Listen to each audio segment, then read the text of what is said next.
हमारी धरती जीवन से भरी हुई, बहुत ही शक्तिशाली और अनगढ़ ऊर्जा से भरी हुई है। गहरे समुद्र से लेकर ऊंचे पहाड़ों तक ऐसी ताकतें हैं जो हमारे कंट्रोल के बाहर हैं और हमारी दुनिया को बदलती रहती हैं। कुछ प्राकृतिक घटनाएं सुनामी जितनी डरावनी और विस्मयकारी होती हैं। 100 फीट से भी ऊंची ये विशाल लहरें हजारों मील तक समुद्र में सफर कर सकती हैं और बहुत बड़ी तबाही मचा सकती हैं। इस सीरीज में हम इन विनाशकारी घटनाओं के पीछे के साइंस को समझेंगे, उन जियोलॉजिकल फोर्सेस को एक्सप्लोर करेंगे जिनसे सुनामी आती है, और हिस्ट्री में मानव सभ्यता पर उनके इम्पैक्ट को देखेंगे। प्रशांत महासागर की गहराई से लेकर दूर दूर के महाद्वीपों के किनारों तक हम समय और स्थान की यात्रा करेंगे और कुदरत के कहर को देखेंगे। हमारे साथ जुड़ें और सुनामीज के रहस्यों को जानें और धरती पर आई सबसे खतरनाक लहरों को याद करें।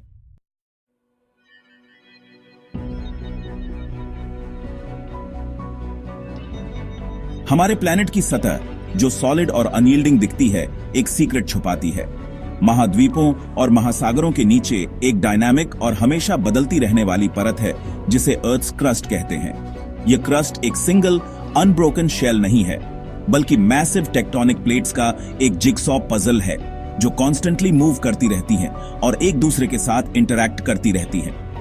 ये प्लेट्स अर्थ के कोर की बहुत ज्यादा हीट से ड्रिवन होती हैं, एक दूसरे से टकराती हैं, जिससे फ्रिक्शन पैदा होता है और मिलियंस ऑफ ईयर्स तक प्रेशर बनता रहता है। ज्यादातर टाइम यह मूवमेंट स्लो और इम्परसेप्टिबल होता है, लेकिन कभी-कभी प्रेशर बहुत ज्यादा बढ़ जाता है और प्लेट्स अचानक एक दूसरे से स्लिप हो जाती हैं और एनर्जी रिलीज होती है। इसे हम अर्थक्वेक कहते हैं।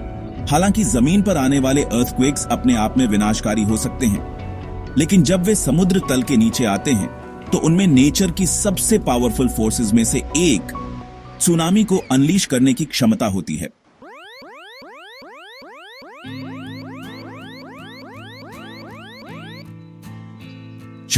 दिसंबर 2004 को पूरी दुनिया ने हॉरर से देखा कि रिकॉर्डेड हिस्ट्री की सबसे डेडलीस्ट नेचुरल डिजास्टर्स में से एक हिंद महासागर में कैसे आई।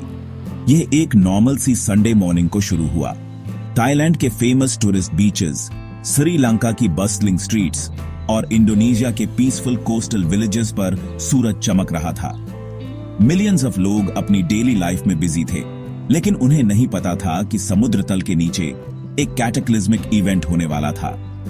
लोकल टाइम के हिसाब से सुबह 7:52 पर इंडोनेशिया के सुमात्रा के कोस्ट के पास सीबेड में एक मैसिव अर्थक्वेक आया जो रिक्टर स्केल पर 9 मैग्नीट्यूड का था। फॉल्ट लाइन के साथ 600 मील से ज्यादा तक फैले रप्चर ने बहुत सारी एनर्जी रिलीज की, जो मिलियंस ऑफ एटॉमिक बॉम्ब्स के डेटोनेशन के बराबर थी।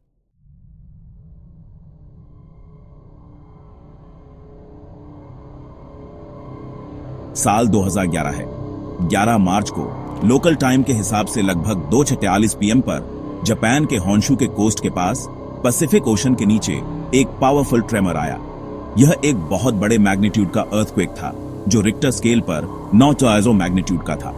सीबेड वायलेंटली लर्च हुआ, जिससे बहुत ज्यादा पानी डिस्प्लेस हुआ और इवेंट्स का एक चेन शुरू हुआ जो हिस्ट्री में हमेशा के लिए याद रहेगा।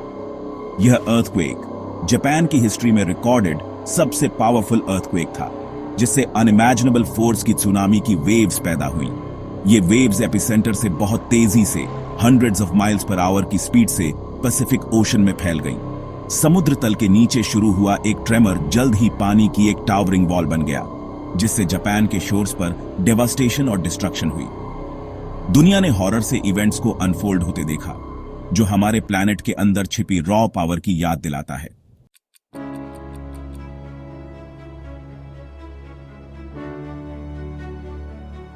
साल 1755 है। पोर्चुगल की vibrant capital Lisbon European power और एनलाइटनमेंट का सिंबल है। 8 नवंबर की सुबह All Saints Day. City life से बसलिंग है। इसके सिटीजन्स रिलीजियस ऑब्जर्वेंस और सेलिब्रेशन के लिए प्रिपेयर कर रहे हैं, लेकिन फेट, जैसा कि अक्सर होता है, एक क्रूअल ट्विस्ट लेकर आता है। लगभग 9:40 AM पर एक कोलोसल अर्थक्वेक, जिसका मैग्नीट्यूड रिक्टर स्केल पर 8.5 और 9 के बीच एस्टिमेटेड किया गया है, सिटी में आया। ट्रेमर्स नॉर्थ अफ्रीका और कैरिबियन तक महसूस किए गए, जो क्वेक की शीर पावर को दर्शाता है।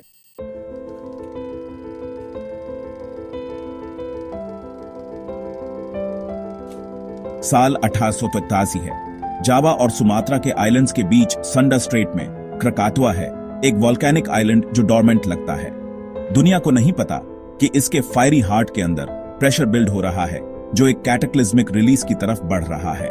मंथ से वॉल्केनो रंबल कर रहा था, आने वाले इन्फर्नो की सबटल वार्निंग्स दे रहा था। स्टीम और ऐश आसमान में उड़ रहे थे, लोकल फिशरमैन की नजर में आ रहे थे जो क्रकाटोआ को अपनी दुनिया का हिस्सा मानते थे। क्रकाटोआ पर और उसके आसपास लाइफ चलती रही, इमिनेंट डेंजर से अनजान। पक्षी लश स्लोप्स के ऊपर उड़ते रहे, जबकि मरीन लाइफ आसपास के पानी में थ्राइव करती रही, वेव्स के नीचे सिमरिंग पावर से अनजान। लेकिन पीस लास्ट नहीं करने वाला था। Section 2, eruption.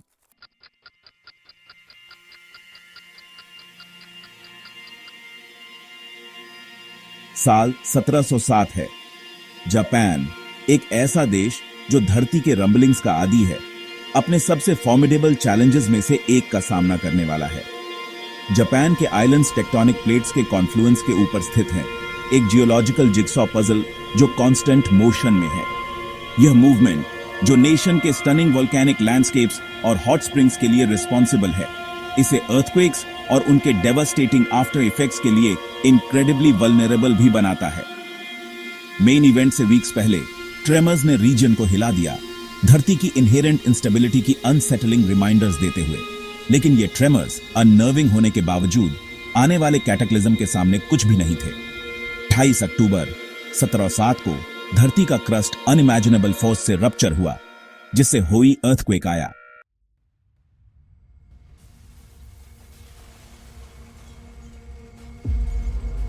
दो 2004 की डेवास्टेटिंग सुनामी से लेकर क्रकाटोआ के एंशिएंट फ्यूरी तक ये इवेंट्स नेचर की इमेंस पावर की स्टार्क रिमाइंडर्स हैं।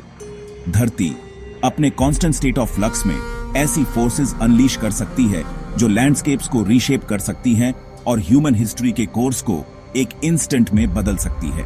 हालांकि हम इन इवेंट्स को ड्राइव करने वाली फोर्सेस को कंट्रोल नहीं कर सकते, हम उन्हें समझने की, उनसे सीखने की और उनके इनेविटेबल रिटर्न के लिए प्रिपेयर करने की कोशिश कर सकते हैं।